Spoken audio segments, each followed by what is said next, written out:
Championship Final! Do you believe it?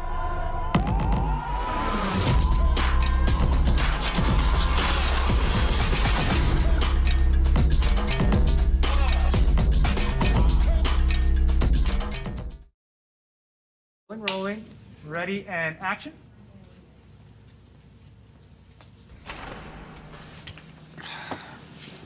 So are you excited for LCS?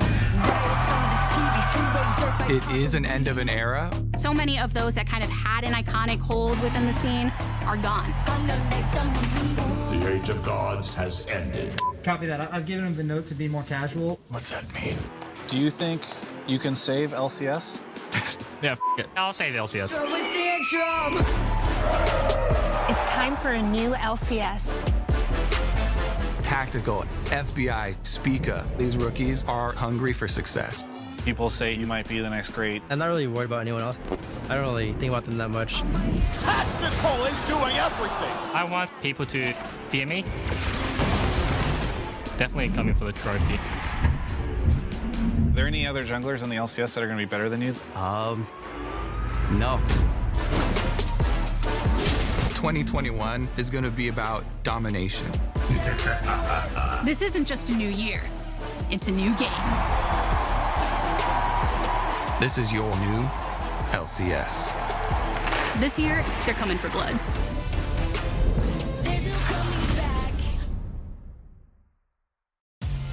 Welcome back for another day of league action as we got our first look at the LCS teams yesterday, and I, for one, believe that was simply not enough. So I'm excited to return with another 5 games of LCS lock-in alongside Mark Zimmerman, Kaizen Primal Asiedu, and Hai Lam. A couple new faces, many of the new faces that are joining the LCS broadcast. Hi, I'm coming to you first. You're rejoining the broadcast, and many of our audience will be familiar with the legacy that you've left behind in the LCS, but I'm curious your take on the next decade of professional League of Legends and what we have in store for us in 2021. You know, I came back because I want to help out North America. I thought about, what if I just coached one team, or what if I coach all 10 teams? So if I join the analyst desk, I can tell every single team how to play better. That's my goal for this split. I appreciate the sentiment. Mark might be able to verify this. I'm not sure that any of the teams take us seriously here on the analyst desk. We'll see. We'll see if any of that coaching can actually come through. I've been dragging the region down this whole time. Oh, They've there been it listening is. to me. That's the there problem. You go. We need more brains. Counteract everything that Mark's been doing over the years. Along with Hai, we've got Kaizen Primal here joining us on the broadcast as well. Kaizen, great to see you. Our audience might be a little less familiar with your background, so hit us with your league resume. All right, man. So I've been playing League since 2011. I played at a pretty high-level Grandmaster Challenger as a one-trick Hecarim player. Then I joined Riot, and I made tournament formats and rules for World Championship, MSI, and All-Stars. And then I ran those events, left Riot, became a TFT pro, became a TFT commentator. Now I'm back to help save NA.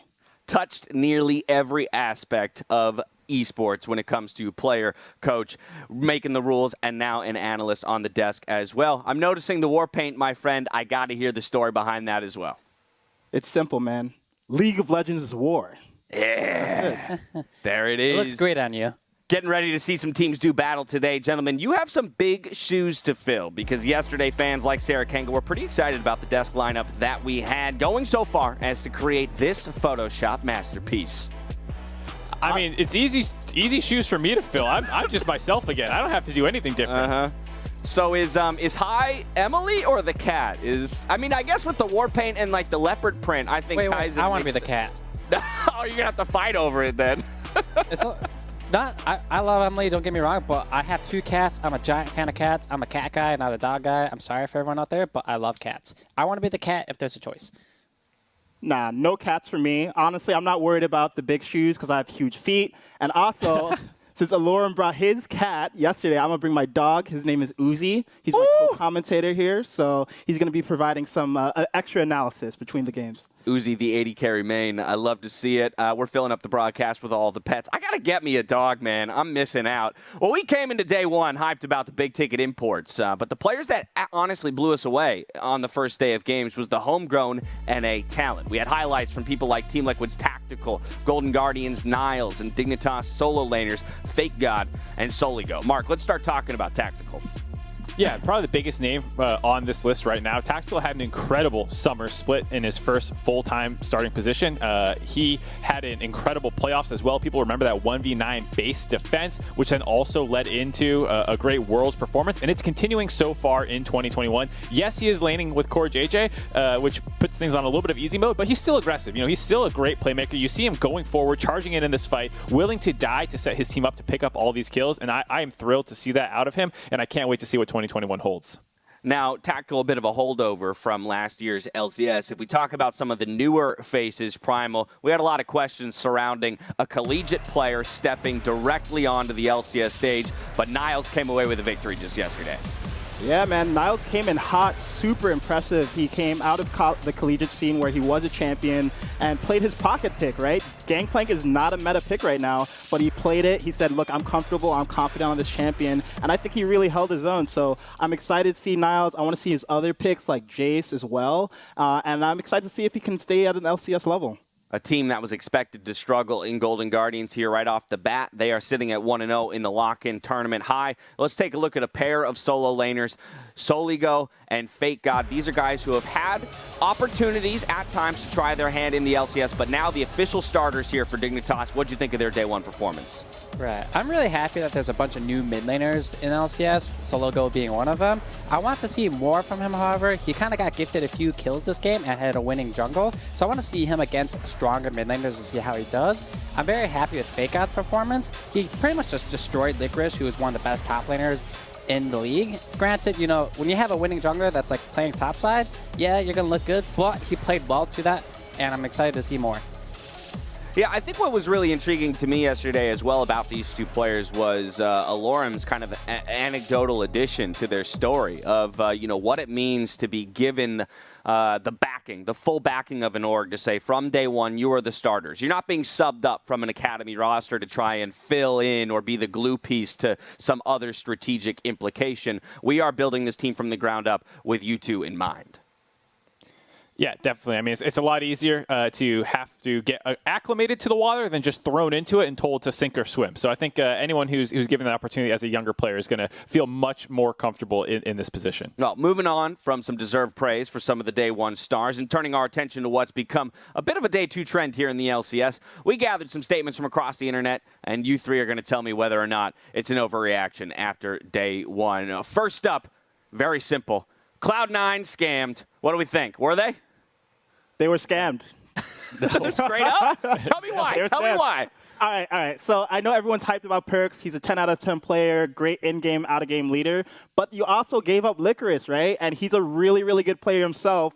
We had, you know, comments about players being brainless from Fudge, and then he got lobotomized by Impact. So I don't know. The trade, like, it's not all upside here, right? Some of the players on the map are not as good as their predecessors, or at least they haven't shown that yet. I'll agree it's not an overreaction, but for a different reason. Like, I think in the grand scheme of things, when people look back on this first performance, that, like, no one's really going to care. No one's going to remember this when you look at 2021. But, like, my God, as a C9 fan, I got to imagine that, like, you're still disappointed, right? Like, everyone came in like, oh, they're going to be so good. They're going to stomp. Even though you're hearing about growing pains and these kinds of things, like, there's still a part of you that wants to see that domination right out of the gate. And it didn't happen. So, like, I think a lot of people are probably justified in feeling a little pessimistic, a little down after yesterday. I'm pretty happy, actually. I don't think C9 got scammed. I saw Perks. He was solo killing Jizuki, even though his team was super behind. It's one of those games where I would say, like, team gap, you know, rather than mid gap if I was Perks personally. So I think they're pretty happy. At least Perks won a mental game versus Jizuki, you know? Right. See, I'm kind of with High. I'm not sure that Cloud9 got scammed. If anything, in my opinion, Cloud9 scammed themselves, right? Because it feels like the Perks pickup was a good one, but I'm with you, Primal, on getting rid of Licorice and the subsequent downgrade in the top lane with Fudge at the moment. Maybe they did scam themselves out of a little bit. Looking at the next overreaction, the Mad Lads did it. Bjergsen and 5 wards. Crazy. This one comes from Derek on Reddit. I love it. I love the TSM clap. Let's go. All right, so It's pretty DM. It's really funny. Okay, so I think the thing that's trash about this take is that the whole reason the award meme came around is because TSM just didn't do anything and they're super passive. This time around, they did try to do things like Sword Out went for Roams, Huni tried to contest Herald. They just sucked at it, right? So maybe they're moving, so they're not wards, but they're not good. So I don't know if it's upside, but we got to see a little bit more. But it's still funny. I saw this comment, or the same energy of this comment all over Reddit in the post-game thread yesterday, and, it's so trash. I totally agree. They're like, oh, it's this play style that they're going for. It's called losing. That's not a play style. When a team loses in League of Legends, a team that's 5 new players playing together for the first time against 4 people who played on the same team and almost made Worlds last year, and you lose, it's not like, oh my God, what's this play style my team's doing? It's like, you're just losing League of Legends and you're not as coordinated. That's not a play style, okay? It's going to look really different. And to Primal's point, yeah, they were still trying to make some plays. They just were worse than 100 Thieves yesterday. Fair enough. I just appreciate bringing that meme full circle as Bjergsen moves. It's a great meme. It is a fantastic meme. Well done, Derek Lowe on Reddit. Next up, 100 Thieves will win the split. What do we think about this one, High? I don't think that's that much of an overreaction. Based off of game 1, they look really strong compared to other teams. I know people are still getting their groundwork in. They're learning how to ward. They're learning how to roam. But 100 Thieves, they didn't have to learn that. They destroyed. And I'm saying they'd probably take first or top 3 at the very least. That is pretty well. Oh, +1. There we go, Mark. Hey. Look at that. +1 in that one. Non-verbal additions to the desk. We should get more of those out of you, Mark. Okay, let's take a look at the lock-in standings so far. We got 100 Thieves, Golden Guardians, and Team Liquid starting the day with 1 win apiece in Group A. While over in Group B, we have Dignitas and Evil Geniuses at 1-0 with Immortals, Cloud9, and FlyQuest looking for their first wins of the day. Important to note that CLG's already played twice. Immortals, the only team yet to play, but of course we will see them today in that first game of the day. Taking a look at the entire slate of 5. Again, Immortals, Evil Geniuses, Game 1. Golden Guardians, shortly after facing off against TSM. Then we got 3 more matches before we call it a day with CLG versus 100 Thieves. As we continue to talk about the new faces, though, of the LCS, we cannot ignore the closure of the Oceanic Pro League and subsequent lifting of the import rule for OPL players in North America. And honestly, what that's meant for teams in the LCS, Mark.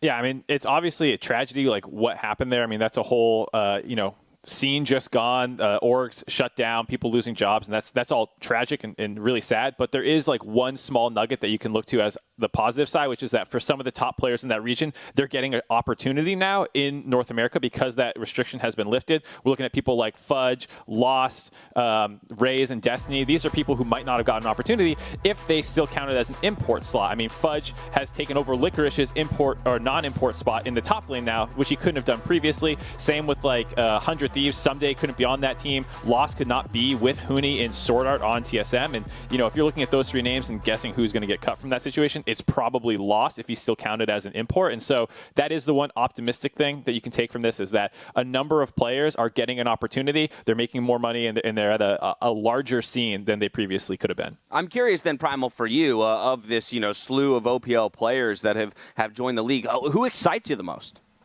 Yeah, so I'm pretty excited about Raze and Destiny as a package. Both of these guys are OPL champions, but I'm particularly excited about Raze. So for those who don't know, Raze and FBI were considered peers. Some would argue that Raze is actually even better than FBI. And funnily enough, Raze, he's been winning OPL for multiple splits now, but he only started winning once FBI left the region. So we might be getting an FBI part 2. I don't know if that's the CIA or the White House, but either way, we're getting a high quality player. We're gonna have the whole intelligence apparatus here in the LCS suited up with all of the. Who's the NSA? Who do I talk to? FBI. I mean, FBI was pretty vocal with Doublelift exiting the league that he feels he's the best ADC remaining in North America, and I think that that's particularly interesting when you consider players like Raze joining, who has a history that already exists between him and FBI, and then of course homegrown talent like Tactical as well, who wants to have his name in the pot for best North American ADC. Hi, your opinion of how an influx of players and top tier talent from another region, along with the removal of that import rule for OPL, will ultimately affect the way the pro scene develops? I'm sure all the teams are happy that they're able to have a bigger pool of players to pick from. People constantly kind of dump on NA lacking talent. And to some extent, that's true only due to the amount of people that play the game. But now we're able to add an entirely new region to our region that increases our player base. That doesn't necessarily mean that we're going to have only OPL players, but gives us more options. And I think that's a good thing, just so that we have a higher pool of players to pick from. Love to hear it. Love to hear it. We'll see these guys hit the Rift again today. We are going to take a quick break, though. On the other side, we'll be back with a little bit more countdown after the break. See you soon. Welcome back to LCS Countdown. While we're diving into day 2 of lock-in action, the LPL has been in full swing. So to give us a quick rundown of what we've seen so far, let's send it over to our resident LPL correspondent. Hi all, it's your LPL correspondent, Emily Rand here, and now that I've joined the broadcast, it's obviously my job to bring in as many LPL references as possible. So I want to touch upon a few things we've seen in LPL, both from the Demacia Cup and then from the first few weeks of LPL play. The first being from the Demacia Cup to LPL, the drop-off in Samira's success. Initially in the Demacia Cup, Samira was very high priority. People were really recognizing just how she could take over a game, especially if she was able to snowball an early lead. She's remained fairly highly contested in LPL, but that win rate has dropped down to 20%. And I think teams have really figured out how to attack her early. I'm curious to see if the LCS also rates Samira as highly, or if they're just going to look at what has happened in the LPL and decide, you know, maybe it's not worth it. Then we have obviously new itemization has been massive. The two that mythics that you really need to look out for that the LPL has heavily favored, that I think everyone is going to favor, are Gale Force and the one and only Gore Drinker, which was, in my opinion, the winner of the Demacia Cup, honestly. We have Gale Force first, where it's been taken on almost every single AD carry, even Kai'Sa, where people thought that she would primarily be Kraken Slayer. Additionally, with Gore Drinker, I think Gore Drinker not only is just a remarkably strong item, but it offers a lot of what LPL teams like, right? Because you want that tanky frontliner to be soaking up all that damage so your carries can fight, and LPL teams are pretty constantly fighting. So even as they're figuring out the patch, and they've made a lot of mistakes, I think one of the reasons why Gore Drinker has been so successful is because, hey, if you're Zoom, for example, on JDD, you can just frontline and your team will eventually end up killing everyone, even if you've made several mistakes in the early to mid game that you need to make up for. Now, moving on, there's been a lot of Gnar discourse in the timeline lately because Gnar has been very successful in the LPL and not nearly as successful in the LCK. I think there are a few reasons for this. A lot of it initially just has to do with the way the LPL players approach the game just generally. They play lane a lot more aggressively, and that's why you see a lot of highly questionable plays, but it's also why you see a lot of people just going for straight up lane dominance. I think there are ways to punish Gnar. You can obviously just camp top lane, and I think he ends up having a hard time. But generally, the 11.1 buffs to Gnar do make him competitively viable for LPL. Well, that's it from me and from the LPL's first few weeks, as well as Demacia Cup. As for how LCS teams will handle this, I'll hand it back to you, Analyst, to see what you guys think. Thank you so much, Emily, for that quick look of what's going on around the world. But returning here to North America when it comes to the meta, I'm curious what your guys' takeaways are from what we saw in the LCS just yesterday. Starting with you, Primal. Yeah, so first of all, there's a lack of grievous wounds in the LCS, and it's a really, really big problem. Like, we saw Impact get super, super fed, run Blade of the Ruin King and Gore Drinker, and all we saw to answer that was a Thornmail, which is not particularly good versus Renekton because the grievous wounds on Thornmail only activates when someone auto-attacks the unit. So I really want to see more Executioner's Callings. I know Oblivion Orb isn't great because it builds into items that a lot of mid laners don't like, but look, it's not sexy to build these items, but sexy doesn't win games all the time. All right, so looking... Yeah, and I think it's worth... Oh, sorry, Mark. My bad. No problems, James. I forgive you, but you're on a short leash now. I gotta say, like, it's not just champion kits anymore. That is how you used to look at healing. Like, oh, there's a Soraka in the game. But like nowadays, with the amount of items that grant healing, the amount of runes and masteries that grant healing, like it's just so much in the game that you and you know, Drake's Soul and all these different things that are gonna increase the healing. That you can't just look at that. Moonstone Renewer is another option. Like Ravenous Hunter, all these things amp that healing up. So I totally agree with Primal that we need to see more Grievous Wounds items. All right, how am I doing now, Mark? Do I get a bit of leash to go? You are permitted to speak. Thank you so much. Go. Appreciate that. So looking for some intelligent responses to some of the new items and the healing that could come into the game as a result. But on that topic of new items, I think Gale Force is one that has to be talked about as its prevalence is through the roof. Did we lose Hi? Hi, can you hear me? So I'm super happy that there's a bunch of items in the league that... Hello? Oh, no. We got you. I think you just might be on a small delay. What's going on there? No, I tell you what. I'm having some technical difficulties. It might be good now, but all right, let me try again. Got you. Okay, Go so for it. I'm pretty happy that there are a bunch of new items that allow you to do different things. Prime example is Gale Force. It gives champions that don't have a dash, and champions that have one, a second dash. So it's very hard to counterplay that for a lot of champions and people that don't have this mobility anymore. A really strong example of that is Yone. He already has a lot of movement, but when you give him another dash that adds damage on top of it, it makes it really disgusting for champions to play against, because how do you get away from someone that has 7 dashes that is only supposed to have 6, right? Like, yeah, you have 6 problems. Now you have 7. It makes it really difficult for people to play.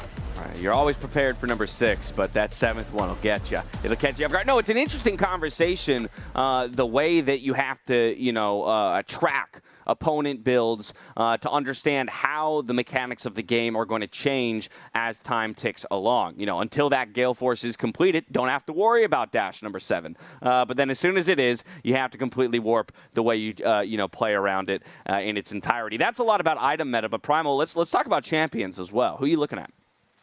I'm looking at Graves, man. I think this champion is getting massively over-prioritized. I mean, even if we just look at win rate globally, he's 11 and 21, which is not good. And look, we know he's good in solo queue, but in pro play, he is situational. You cannot pick Graves when you don't have lane priority, right? Because Graves is all about counter ganking, farming, and scaling. But in games where you don't have that lane priority and you don't have that lane pressure, your lanes are just getting bodied and you're trying to farm and your whole team gets blasted. So I think Graves needs to go down in priority, or if you're going to pick him, make sure you're picking lanes that complement him. For me, I'm looking at the support pool. I mean, like Emily was saying about what the meta is around the world, we're seeing a lot of tanky engage champions, and I am particularly happy to see Maokai getting some play. He's terrorizing solo queue, but it's starting to see some pro play. I hope NA picks it up. It rushes Imperial Mandate. There's no tank stats there, so you have to be careful because you can get blown up. You have to rely on Aftershock procs and W usage to avoid damage. But assuming that you can actually play it well, every ability can proc Imperial Mandate. So you do a great job of setting this up and getting a lot of usage out of it. And so I hope people start using it more and more. There is some Enchanter support. We've seen some Lulus. We've seen some Seraphines in the LCK. I hope we don't see them. I just don't find them as fun to watch as all the tanky initiators and the playmaking tools that they have. Fair enough. 5 games to go today. 5 opportunities to see some of these things we're talking about out on the Rift. Game 1, though, has Immortals premiering against Evil Geniuses. With our first look at them and lots of questions surrounding their offseason, Immortals chose to reintroduce themselves to fans with this video. The Rift. I have so many wonderful experiences here, killing minions and getting ganked top and getting counter jungled. But I'm not here to talk about that. I'm here to talk about Immortals League of Legends. My name is Mike Schwartz. I'm the Director of Competitive Esports at Immortals. Here at Immortals, we've been thinking a lot about last year in particular, and how was our first year back? We had to live up to the legacy of the brand, and quite frankly, everything we did became kind of a meme. And we know, we get it. We understand that we didn't live up to that legacy, and we're here to tell you that that's all going to change. I'll be honest, our roster's built a little bit differently this year. We wanted to create something that grows, and we felt like these were the players that had the potential to develop with us. Building your team is a lot like leveling up your champion. We've implemented a track for our players to succeed, not just for this season, but for the future as well. Honestly, I'm so excited to show you guys what we have in store, but first, I need to go finish this game. I'm here to tell you that Immortals is here to level up. We're going to take some hits, and we're going to keep on going. Our coaching staff is here to make sure that our players can develop into the best ones they can be. Day by day, we're going to be improving because ultimately, we are Immortals.